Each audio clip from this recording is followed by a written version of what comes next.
So here we are on the trail. I've gone about a half mile in. There was really nothing to see at the beginning. Just it started in a parking lot and it went through some buildings and some side buildings. As we walk along here today, I'm going to go ahead and show you some of the greenery. The trees here are way different than they are in the United States. The trail is very well worn, so it's almost impossible to get lost on this trail. The time is now around 10 o'clock in the morning.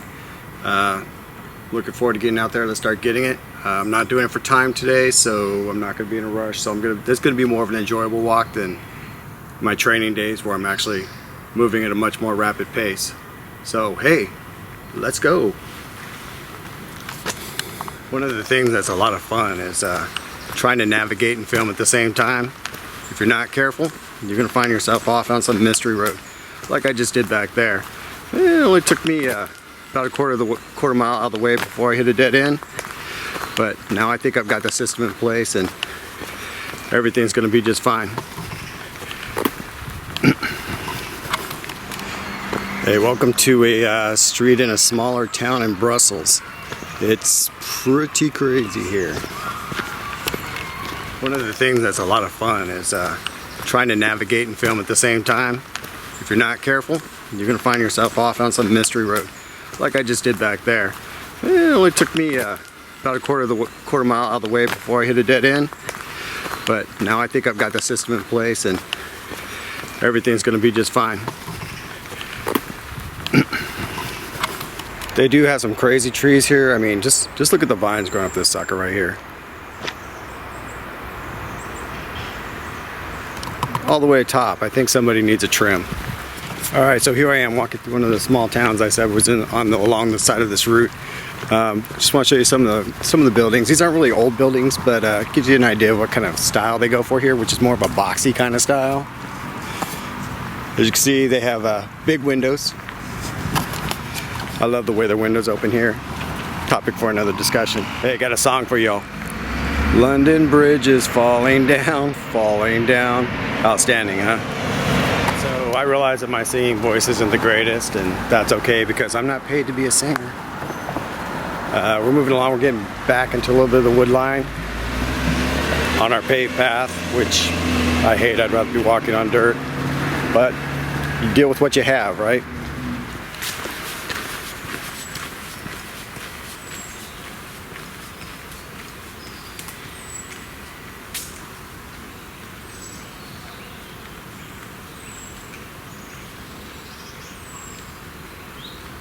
So you ask yourself right now, what means of navigation is Sardine using to navigate this trail? Is he using the stars, the sun, the lay of the land? Nope, none of the above. I actually got a Garmin and pre-programmed this trail. Gotta say I'm kind of, so far, on the trail. Hopefully it gets a little bit better as we walk along. Okay, so when I looked this trail up, they talked about it being a medium trail, so medium difficulty, and I think I'm beginning to hit the beginning of the medium difficulty part. Here, take a look.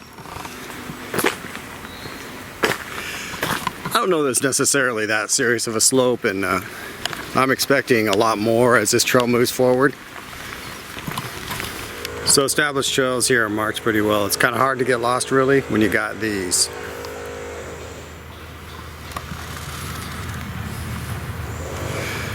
So it's time to get down this trail and see where it goes. I'm moving a lot slower than I normally do. Only 1 3/4 miles in. It's a bit quicker, but when you're carrying a camera, as I said earlier, you don't want to drop it. Well, it looks like somebody was doing some bushcraft back here behind me. Bushcraft inside of Belgium, especially around the Brussels areas, pretty much a no-no. They're very tight on their camping rules here. What we actually call stealth camping, they call wild camping. They only want you camping in sites that are set up for camping. They don't necessarily want you going off in the woods and setting up your own. However, people do it. So I was starting to feel a little bit of sweat, and I realized that I forgot my Ranger band. Bam! Now we're ready to roll. Path's gotten a lot better. Dirt now, more what I'm used to. Less of that asphalt garbage. It's a good start to the rock. Here we go. It's walking up a hill. Love my hills. No better workout in the world than going up a good slope. Normally, there's a hill one place I do with one of my co-workers. And I'll tell you what, when you take this slope, especially as it's at the end of the walk, you will wish for death, my friend. You will wish for death. So I popped out of the woods briefly, and I got this little fenced field in behind me. I think it's a farm, and if I'm not mistaken, they're growing weeds. Call it a hunch. Yep, definitely weeds. So while I'm walking along here, since this video will be posted on my YouTube channel, hopefully in the next 24 hours, after I finish editing it, I just want to send love out to my beautiful wife in the United States. Miss you, baby. I am thinking of you, as well as my stepchildren. And additionally, I want to say the same to my family members that are on the other side of the states. 2.5 more years.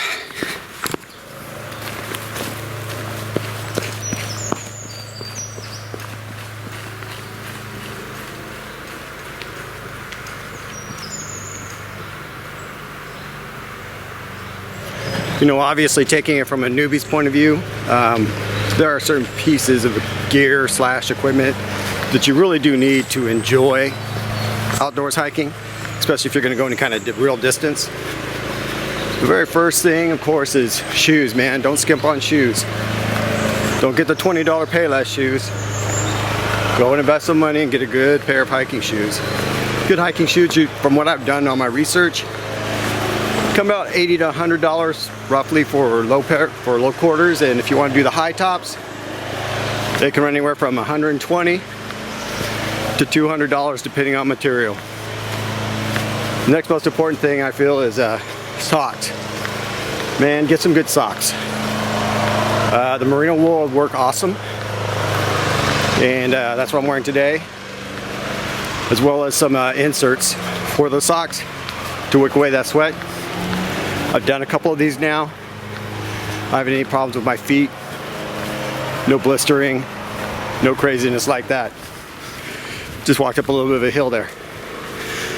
Next most important thing I think is man, your boxer shorts. I'll tell you something I learned in the military.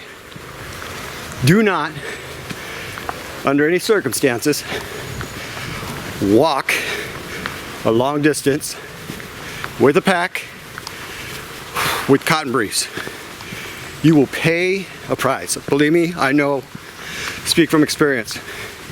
We're doing a force march, and you do it in, I had a double whammy actually.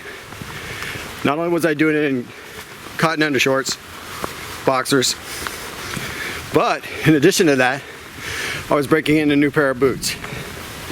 Hadn't broken them in yet. Mistake number 2. So what I did with that was just, yeah, I suffered when I got back. Not only was everything in my midrib bruised up and burning and hot, but additionally, my feet had some mondo blisters on them. And obviously, that goes to saying, make sure when you get gear, you break it in. Don't break it in on a long hike. With the shoes, even if they say they're broken, I don't ever believe that, because those shoes aren't custom made for your feet. They have a general design to them, and walking a couple miles will usually break them in.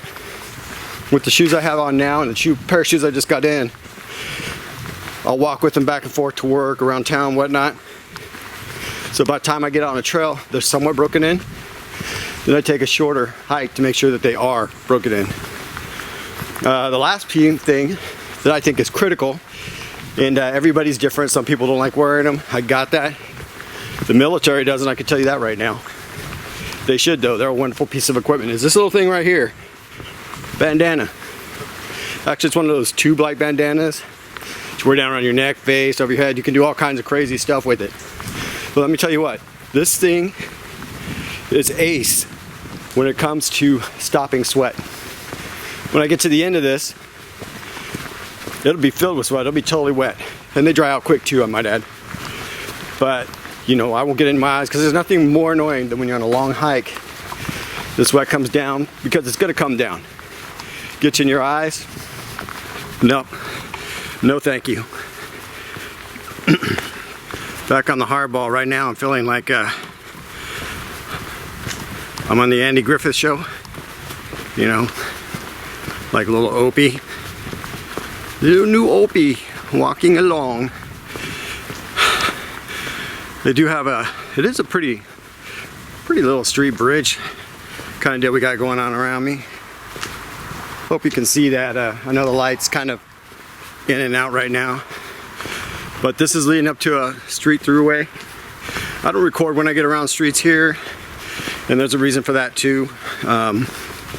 Let's just say sometimes it can be unsafe walking when you're around cars. You got to keep your head on a swivel, so to speak. So just in case you wanted to see what a small town street in Belgium looks like outside of Brussels, this is pretty much what it is around the country.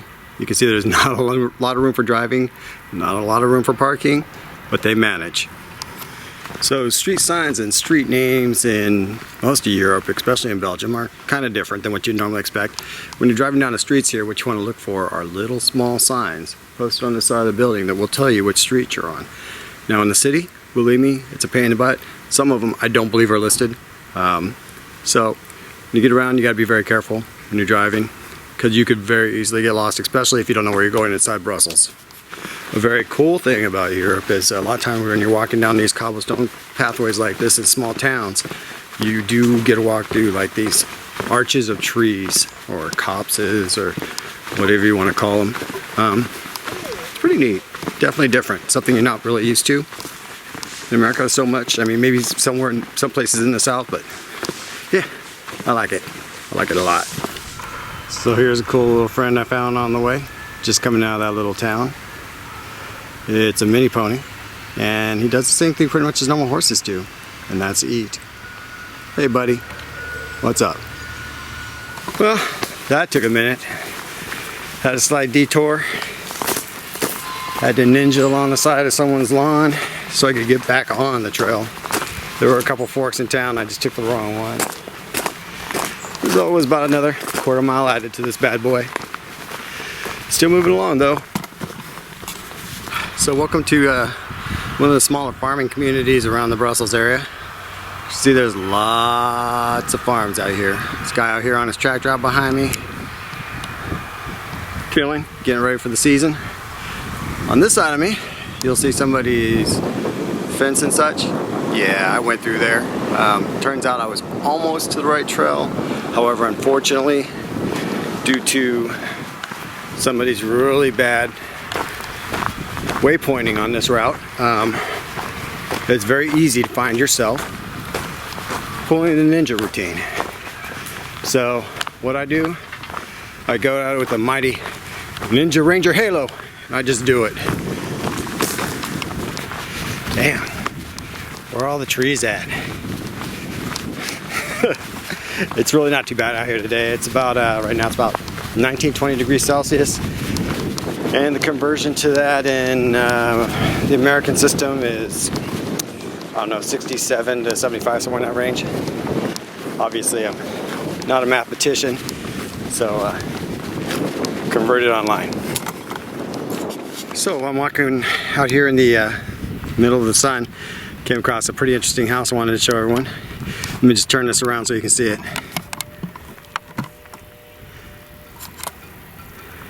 Isn't that neat? A little bit different, very square. Really doesn't fit in with the surroundings. I mean, if you compare it to like these over here, or, well, I don't think you can see it up in there, but there's a house up in there.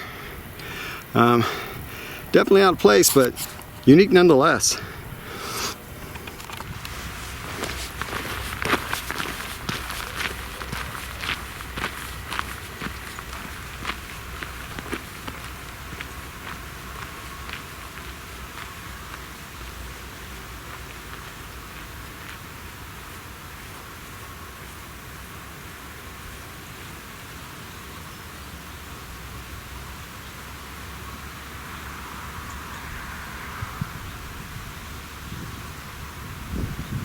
So yes, the adventure continues.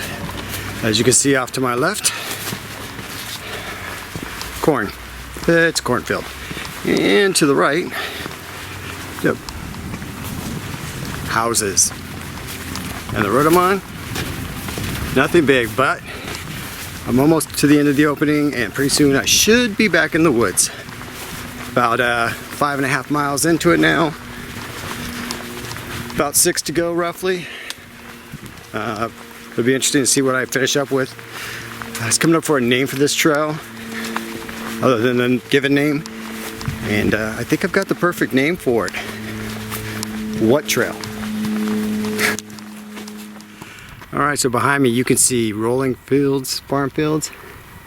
Very pretty view. Hilltop, some trees, houses, and look what's ahead of me. Looks like woodline, thank God. You know, part of the fun of going out hiking like this, or on a walkabout, is, you know, all the different sights and scenes you get to see. Get to meet some pretty unique people when they talk to you, and yeah, it's pretty incredible. Also, we're on adventures like this, so you get a chance to do things that are questionable, like cut through a graveyard, walk through a park, go around somebody's field, cut across their gated lawn. Yeah, why? Because the last person that did this route and marked it out did a pretty bad job, actually. When I was I got back on the trail a while back, and I was going forward, and it said keep going forward, and of course there's a big old cornfield right smack dab right there. So needless to say, there was no going forward. Yeah, so I had to do a workaround, and that's what I'm on right now. I'm on a workaround, kind of a nice little path. It's going to intersect with my plotted course here very soon. So all things being said, you know, it's working out pretty well. Just a little bit of misdirection, a little bit of rerouting. Hey, it's all about the adventure, right? Well, come to another little fun part of my trip. This must be where the medium level stuff comes in. As you can see, I get the pleasure of going right up a hill, up to the very top there. Should be a good time. Hey everybody, see this bloke behind me, tipping his cap? What he's actually doing there is congratulating you. You've refound the trail. Good luck from here. Ciao. Well, walking through a residential neighborhood. Just went up Mount Everest. It was a pretty good slope. It was about 6 degrees at some point, 8 to 9 degrees another. It definitely grabbed my breath. I'm just now starting to catch it back up, but hey, a lot of fun. It is very scenic, even in the neighborhoods out here, especially in this part. I mean, there are some neighborhoods, obviously, just like there's in any city, where not so scenic. Matter of fact, probably don't want to be in a lot of them. But here, yeah, when you start getting outside of town, you start getting into some of the more rural neighborhoods. There's always stuff to see. Nice view, huh? A little canopy of trees. I'm starting to come out of the city and start working my way back into the woods now, country. Kind of a nice thing. Hey, to all those co-workers of mine back there in Brussels, when you're bored, you need to get out here and do some of these death marches with me. We can get lost together. Lots of fun. Tons of fun. So you hear that? Not a lot of nothing. A lot of nothing. Out in the middle of the woods, again, for how long? A while. I actually think these woods go on for a while. I was reviewing this guy's route as I'm walking along here, in some finer detail. I couldn't help but notice up here that there's a left turn he makes. He goes up a ways, then turns around and walks right back to the trail. I think he was trying to add some distance to this route. I'll tell you, if you wanted to add some distance to this route, you probably should walk the one I did. Because I'm at 8 miles, just over 8 miles now. And I probably got at least another good 4 to go. But we'll see at the end. I'm gonna go up here and take this guy's little left turn and come back down and get back on this trail. It's incredible out here. It's really, really beautiful. It's cooler here in the forest. It's really nice. Good feeling. Feet are holding up well. No issues whatsoever. GPS works like a champ. It's helped me find the trail a couple of times when it's told me it's going straight, yet there's a wall there or a big old field. I did do some things that were questionable, but you know, hey, I did it safely. That's what matters. So here I am back where I started. My favorite store in here, I Store Rocks. It's my Bass Pro of Belgium. So what I think of the route? Well, it was 12 miles like I said. So it wasn't 11 and a half. There was a medium track or medium difficulty. The beginning's kind of a tease because it's pretty flat, pretty easy. But then about halfway through, you start hitting some hills and some slopes. And by slopes, I mean, there's a couple slopes that went from 6 degrees to like 10 degrees. All on the same slope. And it seemed like you're walking uphill a lot. So it was some work. Glad it's done. I'm gonna go to my store, check some stuff out. And then I'm gonna go home and start working on editing this for y'all. Until next time, get off your forward point and get out here and play.